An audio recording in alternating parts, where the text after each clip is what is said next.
Assalamu alaikum dear students. I hope all of you will be fine. Today we are going to start lecture number 16 of complex analysis. In this lecture we are going to discuss polar coordinates of Cauchy-Riemann equations. Now Cauchy-Riemann equations को हमने lecture number 14 and 13 में 15 में बड़ा deep देखा है। उससे related analyticity का जो कनेक्शन है उसको भी इन डिटेल डिस्कस किया था। आज हम इसकी पोलर फॉर्म को देख लेते हैं। The polar coordinates of CR equations are defined as UR means partial U by partial R is equal to 1 over R partial V over partial theta। अब जो हमारे पास इंडिपेंडेंट वेरिएबल्स आएंगे वो R और थीटा होंगे and VR partial V by partial R is equal to -1 over R partial U by partial theta। So इस फॉर्म को हम क्या कहते हैं? Polar coordinates of CR equations होंगे। Next we have Laplace equation, which is again very important criteria, that is Laplace equation. What is Laplace equation? That is partial square phi over partial x square means CR equations में Cauchy Riemann equations में हम क्या करते थे? हम सिर्फ और सिर्फ फर्स्ट ऑर्डर पार्शियल डेरिवेटिव को देखते थे। बट नाउ यहाँ पर क्या चीज़ है, आपने जो हायर ऑर्डर डेरिवेटिव है आप सेकंड डिग्री उसको हमने देखना है। क्या? Partial square pi over partial x square plus partial square pi over partial y square is equal to 0 is known as Laplace equation। इसे हम क्या कहते हैं? Laplace equation कहते हैं। Now we are going to define harmonic function। Now what is harmonic function? A real valued function phi of two real variable x and y that has continuous first and second order partial derivatives in a domain D and satisfy Laplace equation is said to be harmonic in domain D। के harmonic function क्या है? Simple अल्फाज में ऐसा function जो Laplace equation को satisfy करता हो वो फंक्शन क्या कहलाता है? हमारे पास हार्मोनिक फंक्शन कहलाता है। Next there is a theorem.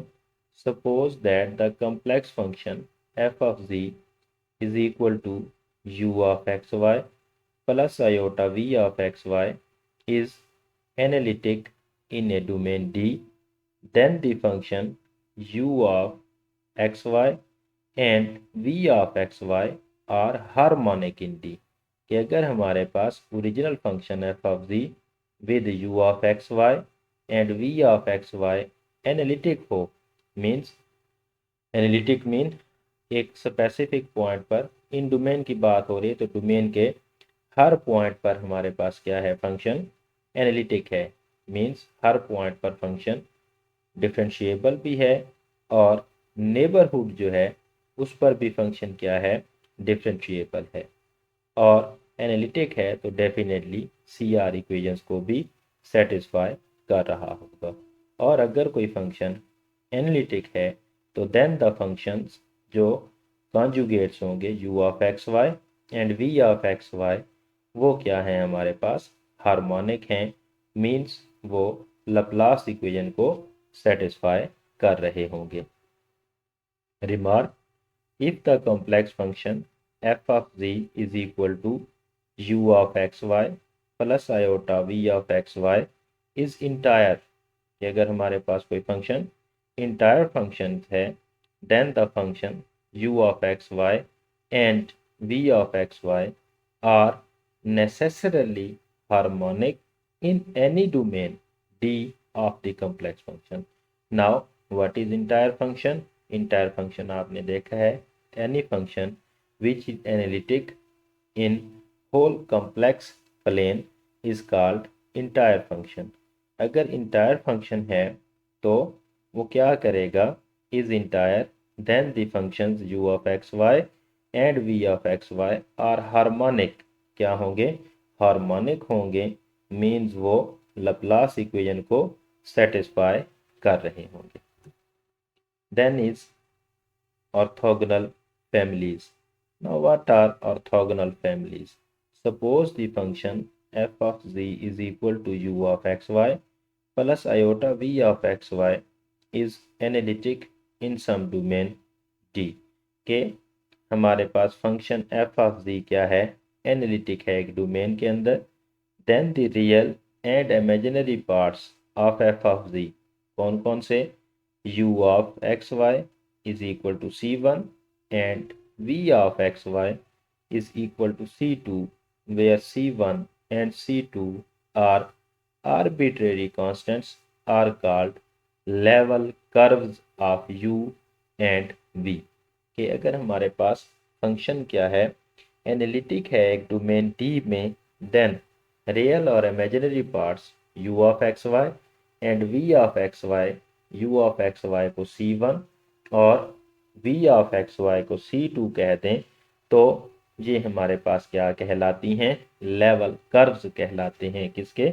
u and v के. The real curves are orthogonal families. u of xy और v of xy की जो रियल एनालिसिस पर बात करेंगे, रियल कर्व्स की बात करेंगे तो वो क्या हैं? ऑर्थोगोनल फैमिलीज हैं. Means each curve in one family is orthogonal to each curve in the other families. Means दोनों फैमिलीज की हर कर्व दूसरी कर्व की क्या होगी? ऑर्थोगोनल होगी. मोर precisely at a point of intersection z naught is equal to x naught plus iota y naught, the tangent line L1 to the level curve u of xy is equal to u naught and tangent line L2 to the level curve v of xy is equal to v naught are perpendicular to each other. Means उनकी जो tangent lines आएगी point of intersection पर वो क्या होंगी? एक दूसरे के परपेंडिकुलर जा रही होंगी, 90 डिग्री का एंगल बना रहे होंगे. Then we have gradient vector. Now what is gradient vector? If f of x y is a differentiable scalar function है. फंक्शन क्या है हमारे पास? F of x y scalar function है, वेक्टर फंक्शन नहीं है. f of xy is a differentiable scalar function. Then the gradient of f written as grad, gradient of f or del of f, the symbol nebula for del है, is defined to be the two-dimensional vector. देखें अब input आपके पास function जिस पर हमारे पास gradient apply हो रहा है वो स्केलर है, लेकिन जो आउटपुट आपके पास आ रही है वो वेक्टर है. सो द सिंबल नेबुला जो है ऑपरेट होगा, डेल के डेल भी कहते हैं और नेबुला भी कहते हैं, is defined to be the two dimensional vector है. That is equal to del f is equal to partial f over partial x i plus partial f over partial y j. So that is called gradient vector. Then is remark, the gradient vector delta f of x naught y naught at a point x naught y naught is perpendicular to the level curve of passing through that. कि वो level curve का क्या होगा? Perpendicular होगा जो level curve इसमें से pass out कर रही होगी. Then we have definition of incompressible fluid. Now, dear students, what is incompressible fluid? Fluid for which divergence of vector f del dot f is equal to 0 आ रहा हो, then that fluid is called incompressible fluid. It is also called non-viscous fluid as well. Then is irrotational flow.